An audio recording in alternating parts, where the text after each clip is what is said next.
Che Guevara said that underdevelopment was a dwarf with an enormous head and a bloated stomach. Its spindly legs and stubby arms do not fit with the rest of the body. In yesterday's Havana, fashionable avenues glittered and purred with Cadillacs and luscious starlets undulated, undulated to the rhythms of the Cunona's famous band in the world's largest cabaret. Meanwhile, in the Cuban countryside, only 1 in every 10 peasants ever drank milk, barely 4% ate meat, and the wages of 3 out of 5, according to the National Economic Council, were 3 to 4 times lower than the cost of living. But sugar did not only produce dwarfs, it also produced giants, or at least contributed generously to their growth. The sugar of tropical Latin America gave powerful impetus to the accumulation of capital for English, French, Dutch, and U.S. industrial development, while at the same time mutilating the economy of northeast Brazil and the Caribbean islands and historic, consummating the historic ruin of Africa. The fulcrum of the triangular trade, manufactures, slaves, sugar, between Europe, Africa, and America was the traffic in slaves for sugar plantations. As Auguste Cochin wrote, the story of a grain of sugar is a whole lesson in political economy, in politics, and also in morality. West African tribes fought among themselves to add prisoners of war to their reserves of slaves. They were in Portugal's colonial orbit, but when the slave trade boomed, the Portuguese, lacking ships and industrial articles to offer in exchange, became more mere middlemen between African potentates and slaver captains of other nations. The English were the champions in buying and selling human flesh until it ceased to be convenient for them. The Dutch, however, had longer experience in the business. Charles V had given them a monopoly in shipping slaves to the Americas before England obtained the right to introduce slaves into the colonies.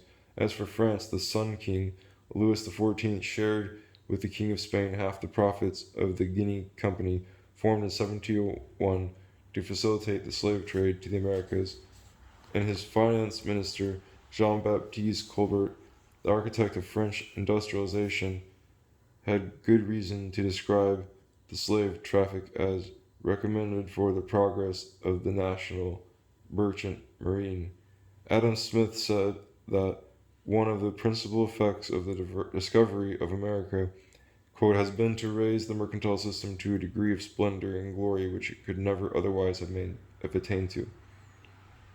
According to Sergio Bagu, the most potent force for the accumulation of mercantile capital was slavery in the Americas, and this capital in turn became the foundation stone on which the giant industrial capital of modern times was built.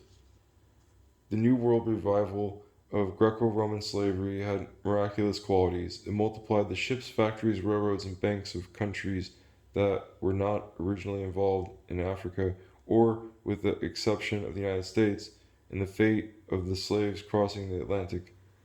From the dawn of the 16th to the dusk of the 19th centuries, many millions of Africans, no one knows how many, crossed the ocean. What is known is that they greatly exceeded the number of white immigrants from Europe, although many fewer survived. From the Potomac to the Rio de la Plata, slaves built the houses of their masters, felled the forests, cut and milled the sugarcane, planted the cotton, cultivated the cocoa, harvested the coffee and tobacco, and were entombed in the mines. How many Hiroshimas did these successive exterminations add up to? As an English planter in Jamaica remarked, it is easier to buy ends.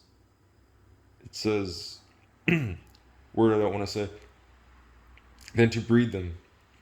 Caio Prado estimates that up to the beginning of the 19th century, between 5 and 6 million Africans arrived in Brazil alone, and that Cuba was then as big a slave market as the whole Western Hemisphere had been before. Back in 1562, Captain John Hawkins had smuggled 300 blacks out of Portuguese Guinea. Queen Elizabeth was furious. It was detestable and would call down vengeance from heaven upon the undertakers, she cried. But Hawkins told her that in exchange for the slaves, he had a cargo of sugar, hides, pearls, and ginger in the Caribbean, and she forgave the pirate and became his business partner. A century later, the Duke of York was branding the initials DY on the left buttock or breast of each of 3,000 blacks his concern annually took to the Sugar Islands. The Royal African Company, whose shareholders included Charles II, paid 300% in dividends, although only 46,000 of the 70,000 slaves it shipped between 1680 and 1688 survived the crossing. On the voyage, many Africans died of epidemics or malnutrition.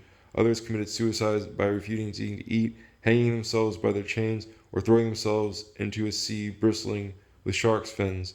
Slowly but surely, England broke Holland's slave trade hegemony. The South Sea Company was the chief beneficiary of the Asiento, the royal monopoly on the slave trade which Spain had conceded to England, and leading figures in British politics and finance were connected with the company. Its business topped all others, agitated the London Stock Exchange, and set off reckless speculation.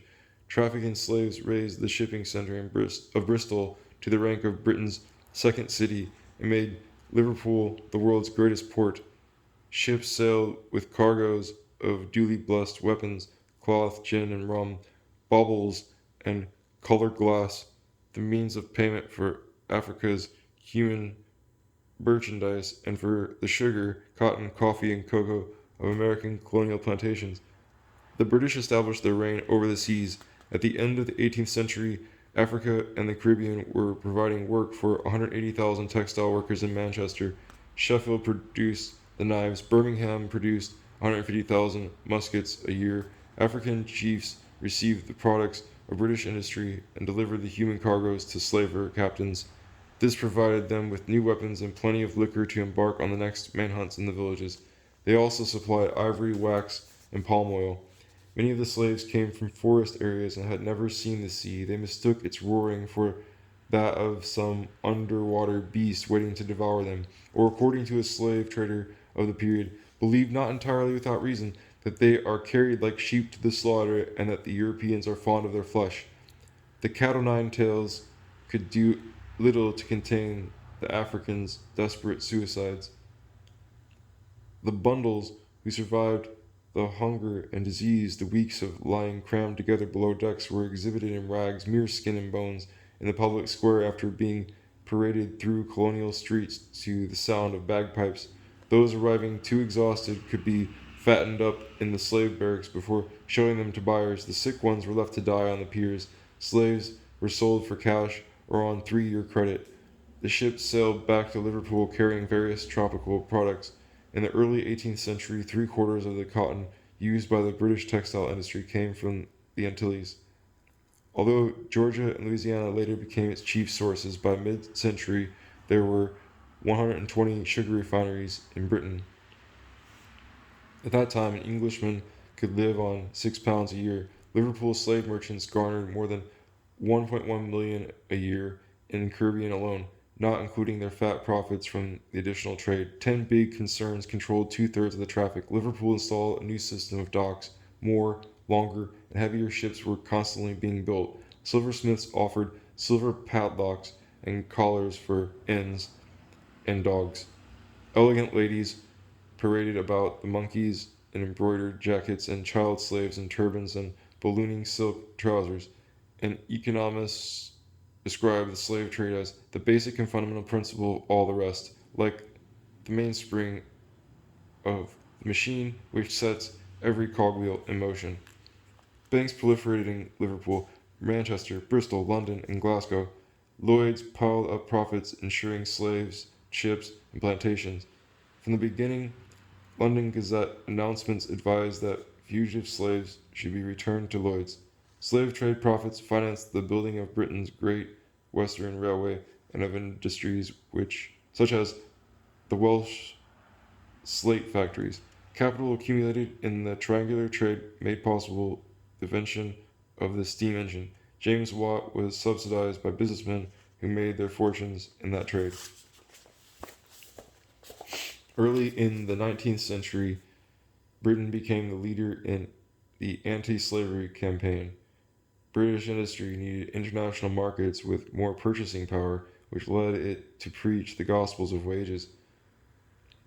But the introduction of wages in Britain's Caribbean colonies gave renewed advantage to Brazilian sugar, which, with its comparative lower costs from using slave labor, the British fleet now attacked the slavers, but the traffic to supply Cuba and Brazil continued growing.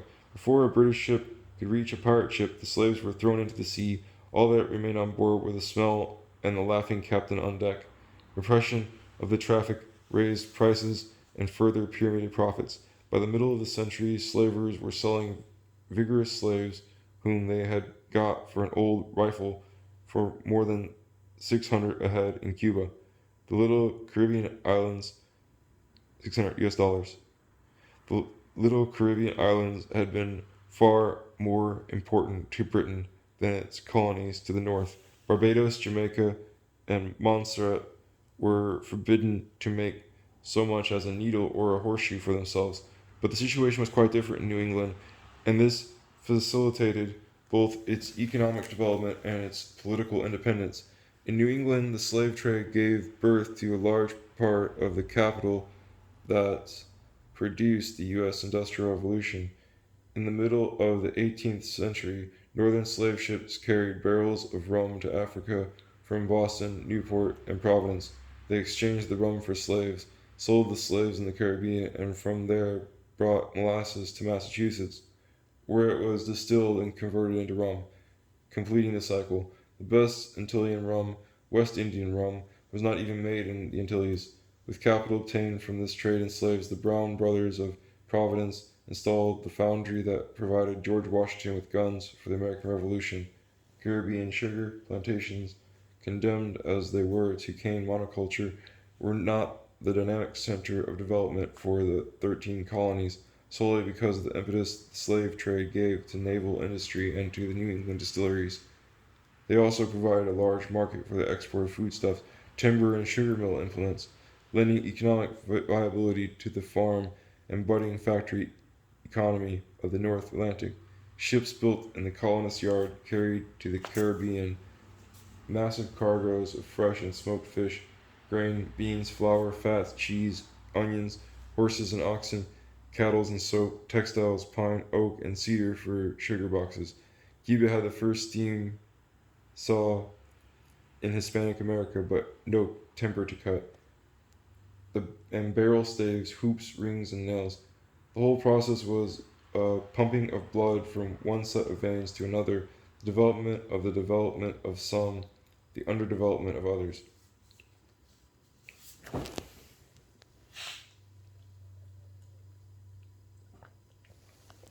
The rainbow is the road back to Guinea. Sorry, it's called Guinea, I think. From Santo Domingo, a lawyer named Alonso Zuazo reported to Charles V in 1518. Fears of a possible rising by the blacks are groundless. There are widows living tranquilly with 800 slaves in Portuguese islands. It is all a matter of how they are handled. I found on arrival here some cunning ends, and others who had taken to the woods. I thrashed some, cut off the ears of others, and there has been no more trouble.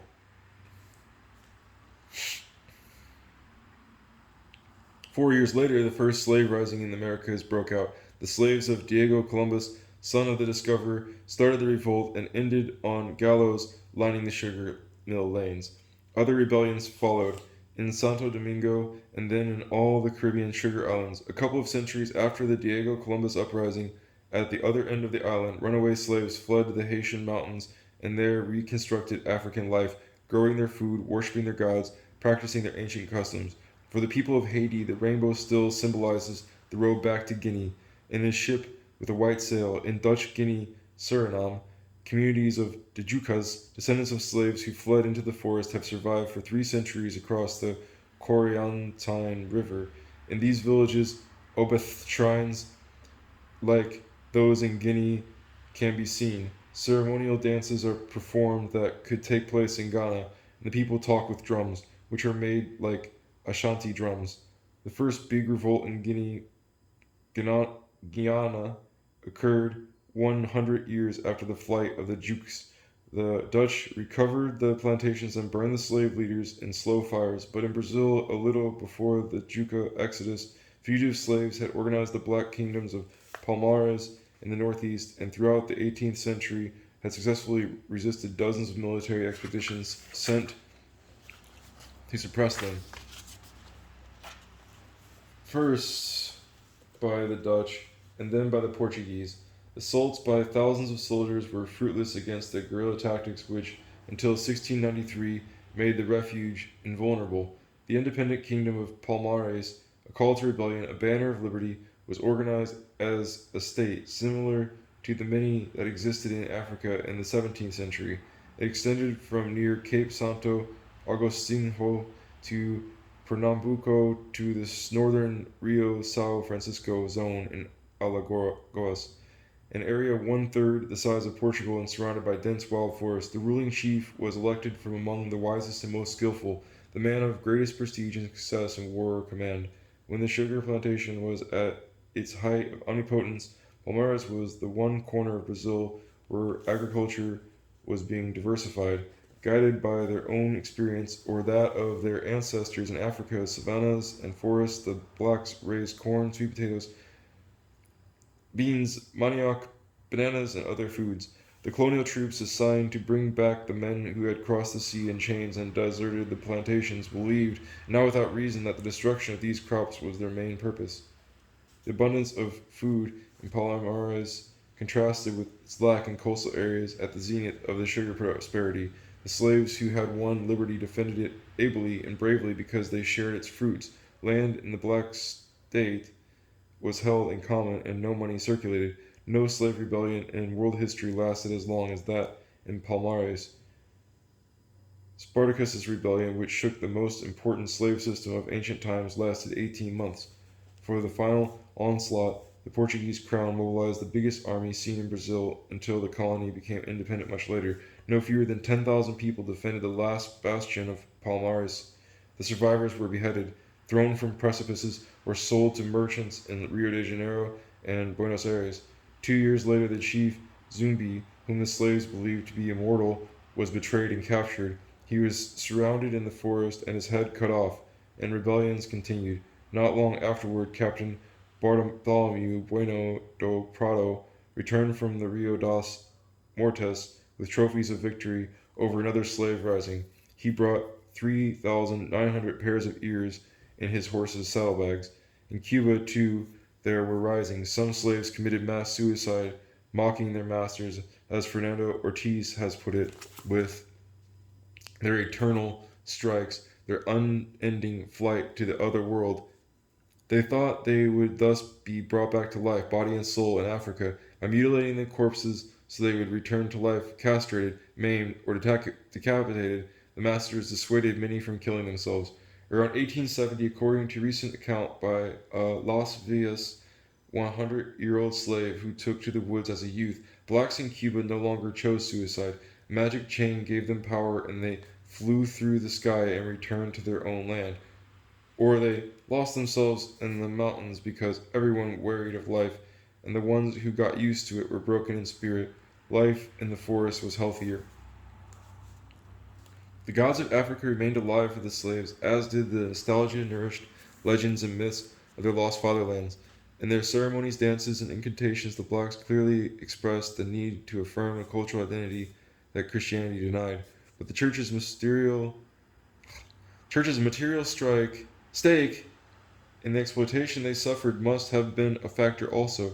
In the early 18th century, while slaves convicted of crimes in British islands were crushed between cane milling cylinders, and in French islands were burned alive or broken on the wheel, the Jesuit Antonio was offering Brazilian sugar mill owners kindly recommendations for the avoidance of excesses.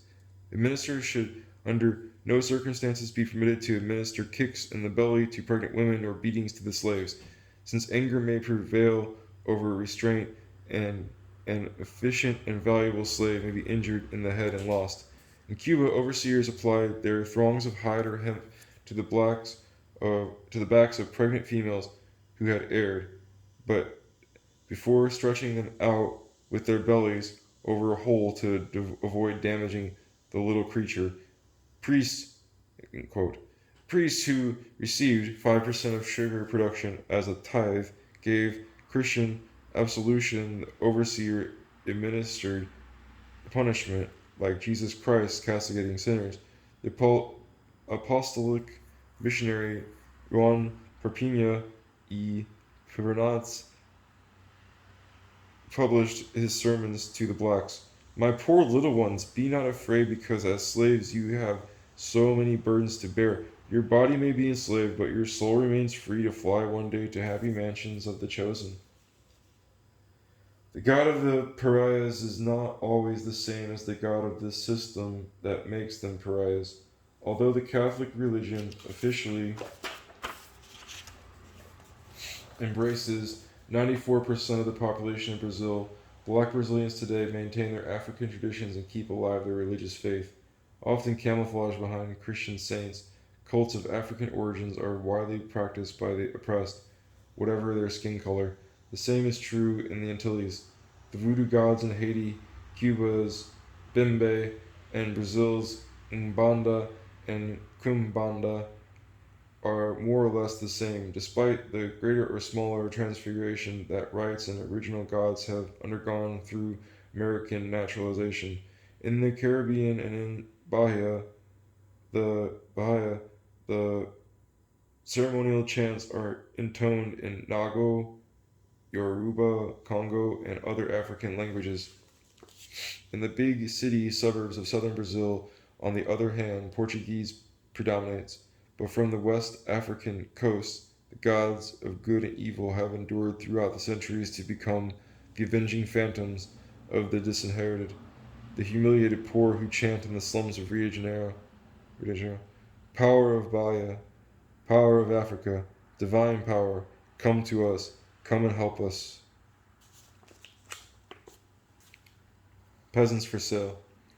Brazil abolished slavery in 1888, but it did not abolish the latifundio, and in the same year an eyewitness wrote from Caria in the northeast, the human cattle market was open as long as there was hunger and there was no lack of buyers. Rare was the steamer in which large numbers of Sarah people were not shipped out. 500,000 northeasterners emigrated to Amazonia, drawn by the rubber mirage, until the turn of the century. After that, the exodus continued as periodic droughts devastated the Sertão and forest zone. Sugar latifundios expanded in successive waves. In 1900, 40,000 drought victims left Ceará. They took the road that everyone took at the time, north to the jungle. Later, the direction changed. In our day, northeasterners emigrate to the center and south of Brazil. The drought of 1970 drove hungry multitudes into the cities of the northeast. They plundered trains and stores, implored the saints to send rain, and clogged the roads. Pernambuco State Police set a wire service cable in April 1970.